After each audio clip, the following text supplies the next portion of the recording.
Hello friend, आज हम भारतीय संविधान की अनुसूचियां देखने जा रहे हैं तथा इन अनुसूचियों को याद करने के लिए आज मैं आपको दो तरीके बताऊंगा, जिसमें से दूसरा तरीका सर्वाधिक महत्वपूर्ण और इतना ज़बरदस्त है कि अगर आपने एक बार वीडियो को पूरा देखा तो जीवन में कभी भी शब्दों को गौर से याद समझिएगा कि जीवन में कभी भी आपको अनुसूची ना ही याद करनी पड़ेगी ना ही रटना पड़ेगा।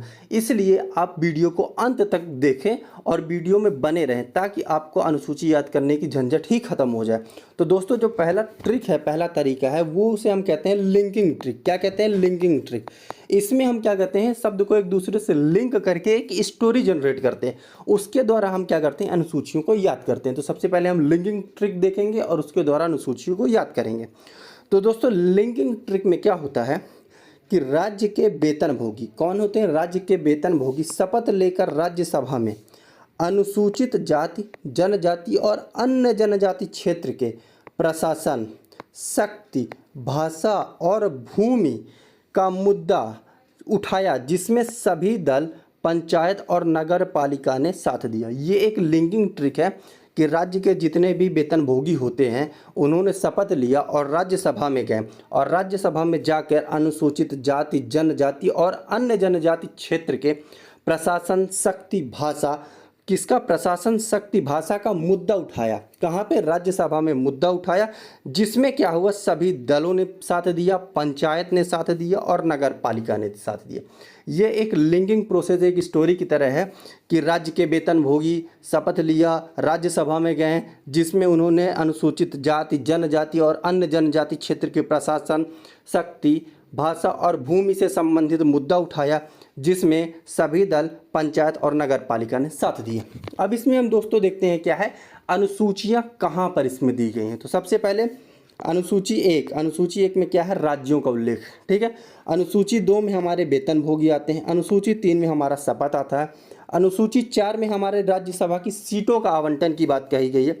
अनुसूची 4 में राज्यसभा की सीटें और अनुसूची 5 में क्या है, अनुसूचित जाति और जनजाति के प्रशासन से संबंधित उपबंध किए गए हैं।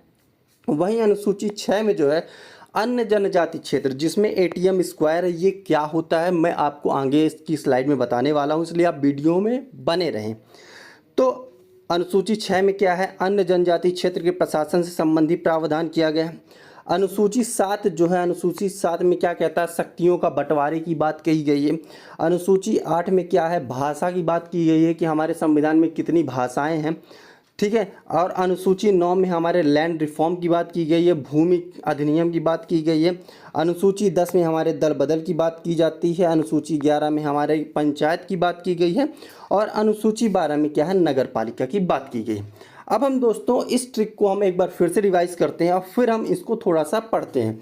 तो हमारी ट्रिक क्या थी कि राज्य के वेतनभोगी शपथ लेकर राज्यसभा में अनुसूचित जाति, जनजाति और अन्य जनजाति क्षेत्र के प्रशासन, शक्ति, भाषा और भूमि से संबंधित क्या हुआ, मुद्दा उठाया, जिसमें सभी दलों ने, पंचायत ने और नगर पालिका ने क्या किया, इनका साथ दिया। अब देखिए, जैसे दोस्तों हमने आपको बताया था कि अनुसूची 1 में क्या था, राज्य शब्द का प्रयोग किया गया था। तो अनुसूची 1 में क्या कह रहा है कि राज्य और केंद्र शासित प्रदेश का उल्लेख, अर्थात भारत में कुल कितने राज्य हैं, कितने केंद्र शासित प्रदेश हैं, इन सब का वर्णन, इन सब का विवरण कहाँ पे मिलता है, हमारे अनुसूची 1 में मिलता है। दोस्तों, आपको कमेंट बॉक्स में यह बताना होगा कि भारत में कुल कितने राज्य हैं और केंद्र शासित प्रदेश हैं। तो दोस्तों, अगर कभी भी हमारे संविधान में राज्य की सीमाओं का छोटा बड़ा करना है या नवीन राज्यों का निर्माण करना है या राज्यों की संख्या में किसी भी प्रकार से चेंजेस करने हैं, तो अनुसूची 1 में भी क्या होता है, परिवर्तन होता है। अनुसूची 2 में क्या है, वेतन की बात की गई है। अनुसूची 2 में क्या की गई, वेतन, भत्ते और पेंशन की क्या की गई है, बात की गई। अब इसमें से मैं कुछ ही किनके वेतन की बात की गई, जिसमें से हम कुछ का उल्लेख करेंगे और फिर इसका पूरा विवरण हम एक अगले वीडियो में करेंगे, जिसमें हम अगले वीडियो में अनुसूची 2 को डिस्क्राइब करेंगे, किन किन के वेतन का उल्लेख किया गया है अनुसूची 2 में। तो सबसे पहले क्या होता है, अनुसूची 2 में हमें भारत के राष्ट्रपति, राज्यों के राज्यपाल, लोकसभा के अध्यक्ष, उपाध्यक्ष, अगर लोकसभा के अध्यक्ष उपाध्यक्ष की बात की गई है तो राज्यसभा के सभापति, उपसभापति, राज्य के विधानसभा के अध्यक्ष उपाध्यक्ष, राज्य के विधान परिषद के सभापति उपसभापति के वेतन भत्तों का भी विवरण इसमें मिलता है। दोस्तों अगर आपने प्रीवियस ईयर क्वेश्चन देखा होगा तो उसमें एक बार क्या पूछा था कि अनुसूची 2 में उपराष्ट्रपति के अनुसूची 2 में उपराष्ट्रपति के वेतन का उल्लेख मिलता है अथवा नहीं मिलता है।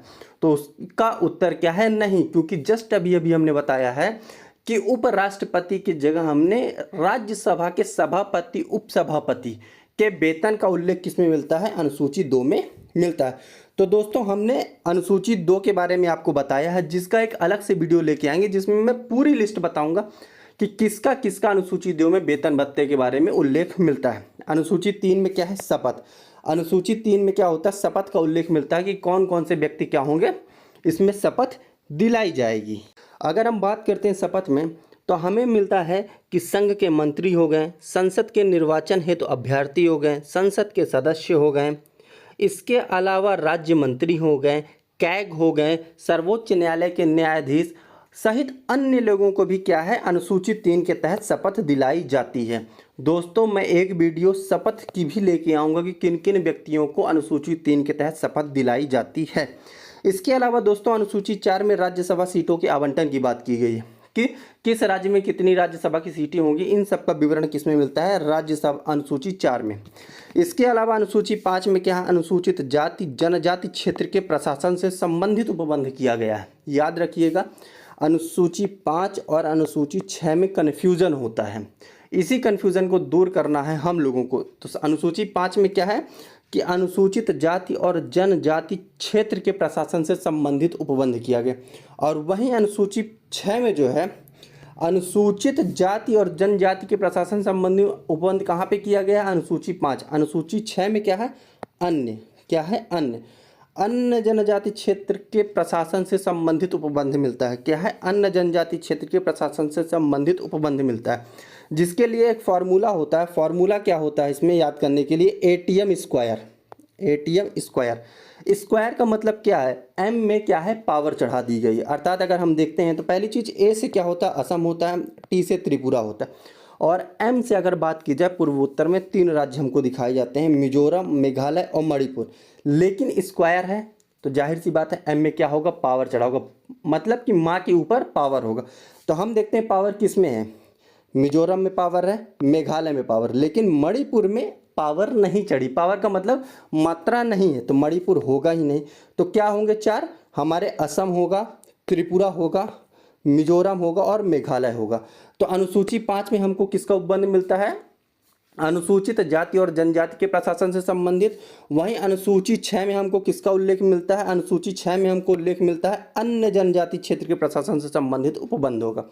अब अनुसूची 7 में जो मिलता है दोस्तों, अनुसूची 7 में हमें शक्तियों के बंटवारे की बात की जाती है।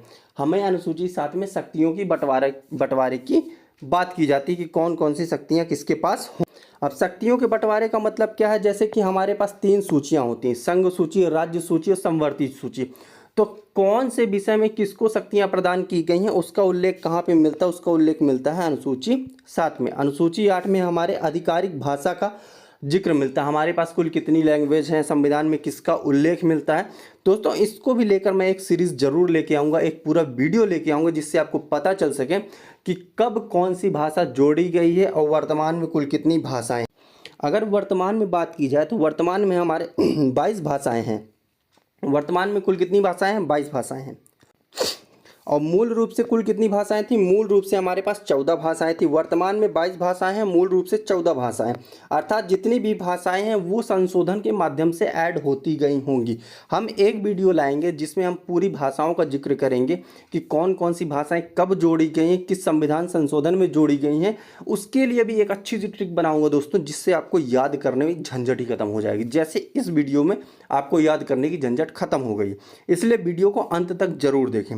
अब इसके बाद होता है 9वें में क्या होता है? भूमि सुधार। क्या हो रहा? भूमि सुधार अधिनियम 1951 में आया था भूमि सुधार अधिनियम, और यह पहला संविधान संशोधन भी था, याद रखिएगा। 10वें में द से 10 होता है, द से 10 और द से दल बदल। द से 10 और द से दल बदल, अर्थात अनुसूची 10 में क्या है? दल बदल कानून का उल्लेख हुआ है, जो कि कब लाया गया था? दल बदल कानून अधिनियम 1985 में लाया गया था।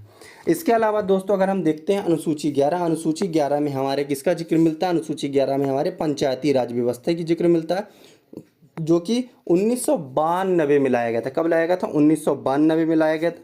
अगर गांव में पंचायत है, अगर गांव में क्या है पंचायत है, तो नगर में भी होगा कुछ ना कुछ।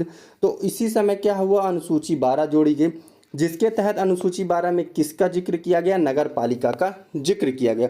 दोस्तों अगर आप इस ट्रिक को ध्यान से देखते होंगे तो पूरा आपको याद हो गया होगा कि किस प्रकार से हमने लिंकिंग ट्रिक के माध्यम से पूरी अनुसूचियों को याद किया है कि राज्य के वेतनभोगी शपथ लेकर राज्यसभा में अनुसूचित जाति, जनजाति और अन्य जनजाति क्षेत्र के प्रशासन, शक्ति, भाषा और भूमि से संबंधित मुद्दा उठाया, जिसमें सभी दल, पंचायत और नगर पालिका ने साथ दिए।